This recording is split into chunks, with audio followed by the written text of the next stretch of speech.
Você ouve agora Oração da Manhã, com Dom Adair José Guimarães.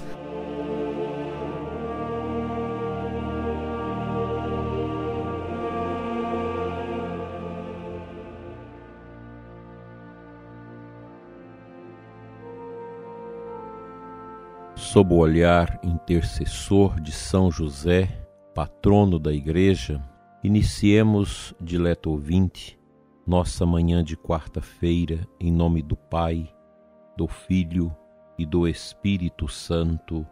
Amém. Que o seu dia seja sob o olhar intercessor de São José, um homem forte, um homem que traz consigo a presença das virtudes. Nós queremos, nestes dias, meditar um pouco sobre os vícios capitais que se opõem às virtudes. Falamos de algumas virtudes importantes, como as virtudes teologais, as virtudes cardeais, mas não podemos falar daquilo que é o grande obstáculo à vivência das virtudes, que são os pecados, os 7 pecados capitais.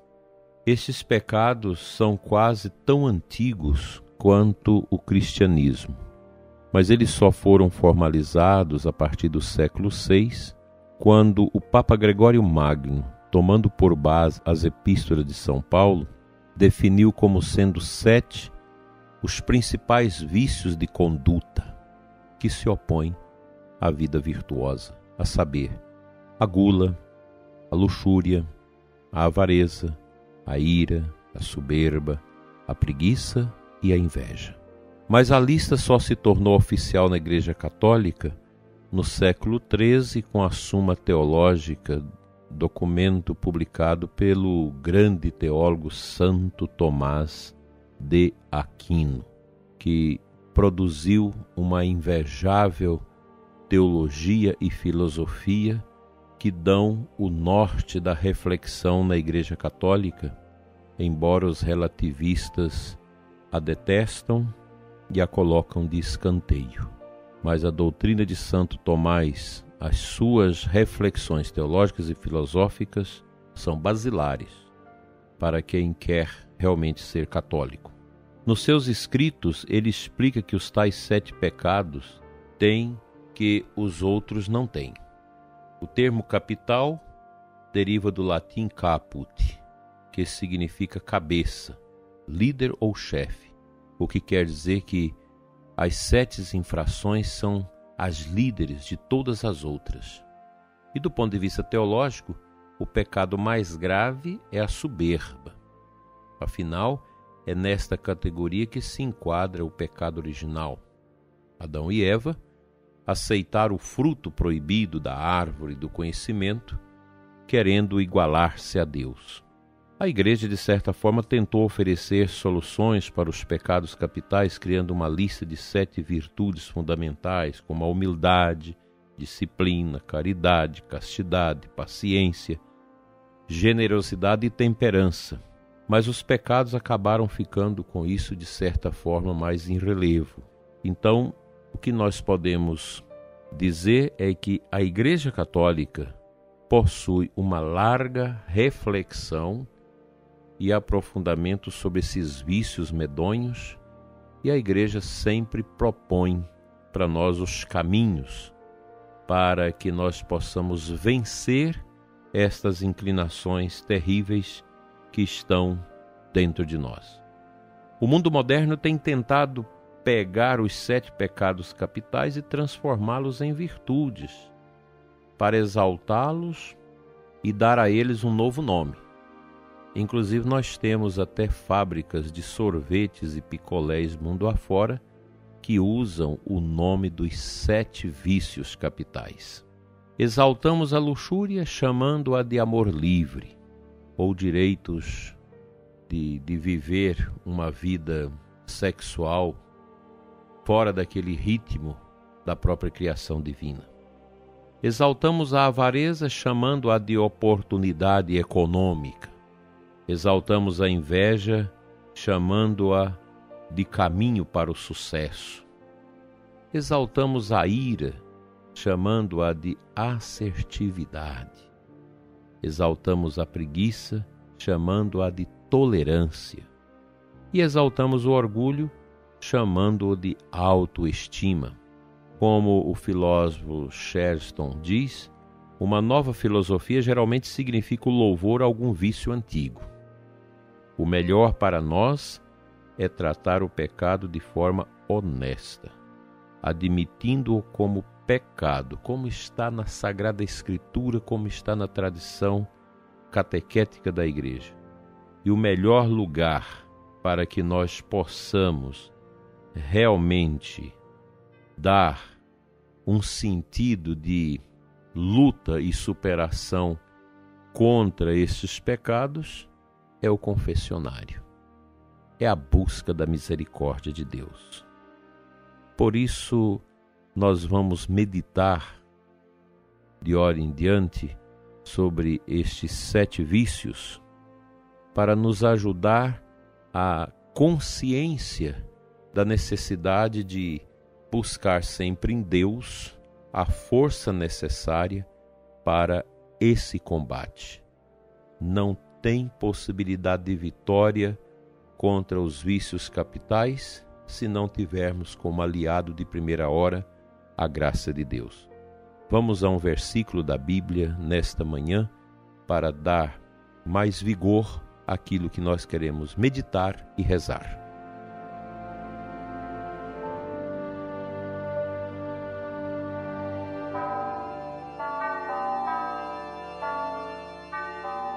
O salmo da missa desta quarta-feira é o Salmo 32. Medito com você os versículos 20 e 21 deste salmo.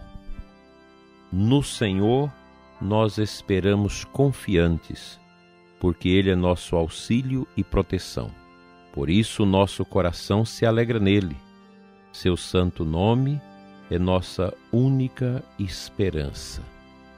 Ou seja, nós somos chamados a dar a Deus o lugar dele no mundo e na nossa vida, que é o centro. Nós só podemos combater o mal, vencer as insídias do pecado na nossa vida, com a presença vigorosa de Deus em nós.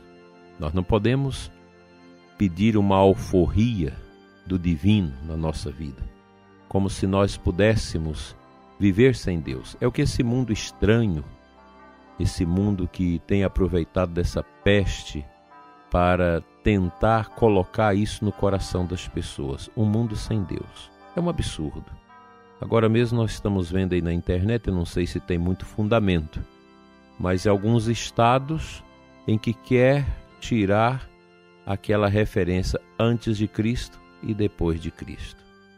Querem colocar antes da história normal, depois da história normal, essas coisas, história comum, tudo uma tentativa de tirar Deus do centro. É uma ojeriza tão grande que esses materialistas levianos têm do cristianismo e dos símbolos nossos cristãos que a gente fica pasmo de ver.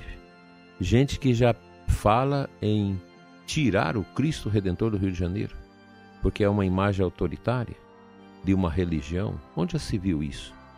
Eu quero aqui pedir para vocês, pais, acompanhem bem o conteúdo da escola do seu filho. Não importa a escola, se é particular, se é estadual, se é religiosa ou não é religiosa, acompanhe.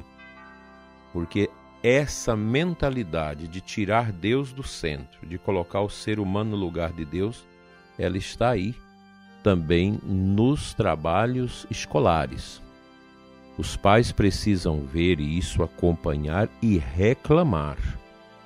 A escola não é lugar de doutrinação ateia, não é lugar de militância, não é lugar onde as crianças, os alunos, adolescentes e jovens são doutrinados com uma mentalidade funesta contra Deus, contra a família, contra a fé, contra os valores, contra as virtudes. Olhe bem o material dos seus filhos. Vocês que estão tendo aulas com os filhos online em casa, acompanhem. Dê uma olhada.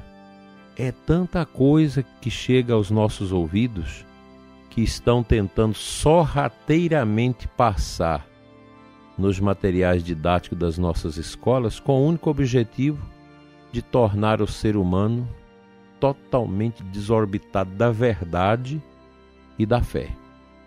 É uma perseguição tremenda à fé, sobremaneira à igreja, ao cristianismo. Nós somos um país cristão e nós não podemos aceitar que roubem a fé dos nossos filhos nas escolas, nas universidades. Estejamos atentos, porque querem dizer para os nossos filhos que os 7 pecados capitais são ótimos e que tudo pode ser vivido porque o ser humano tem direito ao prazer, a uma falsa liberdade e a fazer o que bem entende e o que bem deseja da sua vida, da sua liberdade. Isso é escravidão, isso é doutrinação, isso é colocar um peso de irresponsabilidade nas consciências desavisadas. Vamos à oração.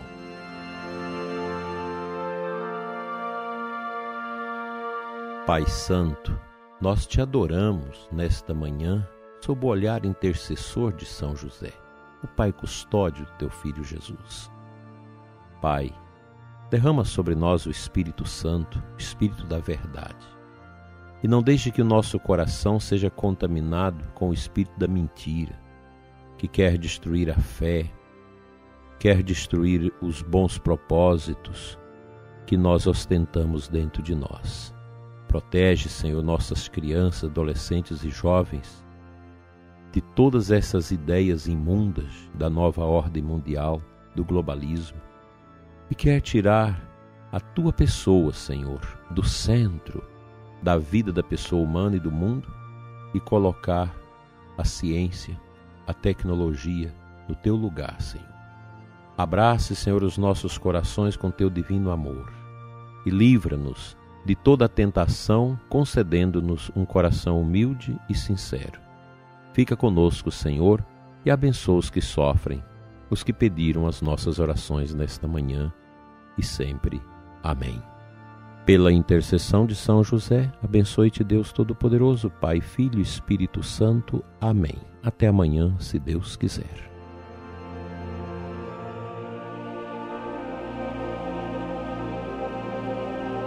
Você ouviu Oração da Manhã com Dom Adair José Guimarães, Bispo da Diocese de Formosa, Goiás.